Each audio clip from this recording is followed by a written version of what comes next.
പ്രണാമം. നമുക്ക് കലിയുഗ വർണ്ണനയിലേക്ക് തന്നെ മടങ്ങാം. ശ്രീ സുതൻ പറഞ്ഞു, ശ്രീ പരീക്ഷത്തിനെ മാതൃഗർഭത്തിൽ വെച്ച് രക്ഷിച്ച ഭഗവാൻ തന്നെ അവസാനം ശ്രീശുക ബ്രഹ്മസ്വരൂപനായി എഴുന്നള്ളി ഭക്തനെ സംസാരത്തിൽ നിന്നും കരകയറ്റി ആത്മാരാമനായ വ്യാസപുത്രന്റെ തിരുമുഖത്തു നിന്നും കേൾക്കേണ്ടതെല്ലാം ഭാഗ്യവാനായ പരീക്ഷിത്ത് കേട്ടു. ഈ പരമോപദേശം അന്ത്യകാലത്തിൽ ലഭിച്ച് നാരായണ സ്മൃതിയോടുകൂടി മുക്തനാകാൻ വേണ്ടി തന്നെയാണ് ശ്രീകൃഷ്ണ ഭഗവാൻ പരീക്ഷത്തിനെ ഗർഭത്തിൽ വെച്ച് രക്ഷിച്ചത്. ചക്രവർത്തി ഗുരുദേവന്റെ പാദമൂലങ്ങളിൽ വീണ് സാഷ്ടാംഗം നമസ്കരിച്ച് തൊഴുകൈയോടെ കൃതജ്ഞതാനിർഭരനായി പറഞ്ഞു, ഭഗവാൻ കരുണാനിധിയായ നിന്തിരുവടി എനിക്കും പ്രിയ ഭഗവാന്റെ സ്വരൂപം വഴി പോലെ കാണിച്ചു തന്നു. ഈ മഹത്തായ അനുഗ്രഹം ലഭിച്ച് ഞാൻ സിദ്ധനും കൃതാർത്ഥനുമായി. ജീവകാരുണ്യം അവിടുത്തെ പോലെയുള്ള മഹാത്മാക്കളുടെ സ്വഭാവമാണ്. ഭവാദൃശ്യന്മാർ ഈ മഹോപകാരം ചെയ്തില്ലെങ്കിൽ അജ്ഞാനാന്ധരായി സംസാരാഗ്നിയിൽ ദഹിക്കുന്നവർക്ക് എന്തു ഗതി? നിന്തിരുവടി എന്നെ അഭയവും അമൃതവും ആനന്ദവും സ്വരൂപവുമായ ശ്രീകൃഷ്ണ ബ്രഹ്മത്തിൽ ചേർത്തതിനാൽ തക്ഷകാദി മൃത്യുഹേതുക്കളെ ഞാൻ ഒട്ടും ഭയപ്പെടുന്നില്ല. അവിടുന്ന് കാണിച്ചു തന്ന ഭഗവത് സ്വരൂപത്തെ അറിഞ്ഞ ഞാൻ അതായി ഭവിച്ചു കഴിഞ്ഞു. ഇനി വാക്കിനെയും ഇന്ദ്രിയങ്ങളെയും അടക്കി മനസ്സ് അധോക്ഷപാദങ്ങളിൽ ഉറപ്പിച്ചുകൊണ്ട് പ്രാണങ്ങളെ വെടിയുവാൻ അനുജ്ഞ നൽകണമേ. കാരുണ്യമൂർത്തീകരിച്ച ഗുരുഭൂതന്മാരുടെ ഉപദേശം അക്ഷരം പ്രതി അനുഷ്ഠിച്ച് ഫലപ്രാപ്തി വരുത്തുന്നതിന് തന്നെയാണ് അവർക്കു നൽകേണ്ട ഉത്തമമായ ഗുരുദക്ഷിണ.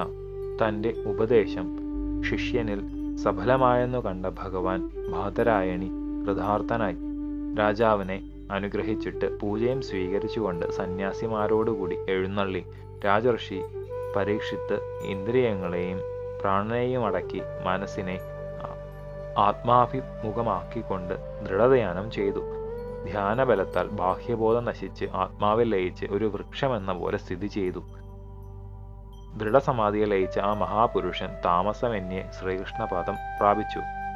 വിപ്രശാപത്താൽ ചോദിതനായ തക്ഷകൻ പരീക്ഷത്തിനെ ദംശിക്കാൻ വരുന്ന വഴിക്ക് വിഷഹാരിയായ കശ്യപനെ കണ്ടു.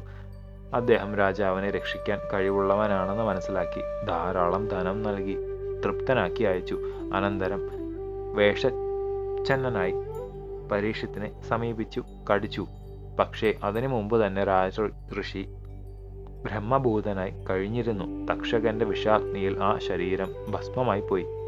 അതുകണ്ട് നിന്ന ജനങ്ങളെല്ലാം ഹാഹാകാരം മുഴക്കി അനുശോചിച്ചു. ദേവന്മാരും ഋഷികളും പരീക്ഷിത്ത് പരമപദം പ്രാപിച്ചതായി അറിഞ്ഞ് സാധുവാദം ചെയ്ത് പുഷ്പങ്ങളെ വർഷിച്ചു. പരീക്ഷത്തിന്റെ പുത്രനായ ജനമേജയൻ തക്ഷകനോട് പ്രതികാരം ചെയ്യാൻ നിശ്ചയിച്ച് സർപ്പയാഗം തുടങ്ങി. നിരപരാധികളായ അനവധി സർപ്പങ്ങൾ യാഗാഗ്നിയിൽ വീണ് ദഹിച്ചു.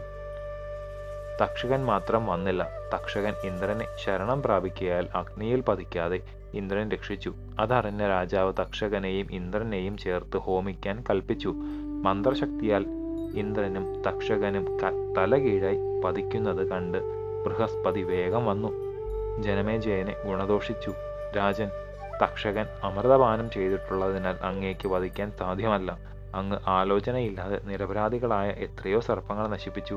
അങ്ങയുടെ പിതാവിന്റെ മരണത്തിന് തക്ഷകൻ ഉത്തരവാദിയുമല്ല. സകല പ്രാണികളും സ്വകർമ്മങ്ങളുടെ ഫലമായിട്ടാണ് മരിക്കുന്നത്. ഒരുവന് ജനനമരണങ്ങളും സുഖദുഃഖങ്ങളും കൊടുക്കുന്നതും അവൻ തന്നെയാണ്, അന്യരാരുമല്ല. പ്രാരാബ്ധമനുസരിച്ച് ജനിക്കുന്നു, മരിക്കുന്നു. സർപ്പം, ചോരൻ, അഗ്നി, ജലം, ഇടി, രോഗം ഇത്യാദികൾ വെറും നിമിത്തം മാത്രമാണ്. അവയെ കാരണമായി കാണുന്നത് ശരിയല്ല. അങ്ങേക്ക് ഒരു ഉപചാരവും ചെയ്യാത്ത പ്രാണികളെ ദ്രോഹിച്ചതിൻ്റെ ഫലം അങ്ങ് അനുഭവിക്കേണ്ടി വരും. അതിനാൽ നാശഹേതുവായ ഈ യാഗം മതിയാക്കുക.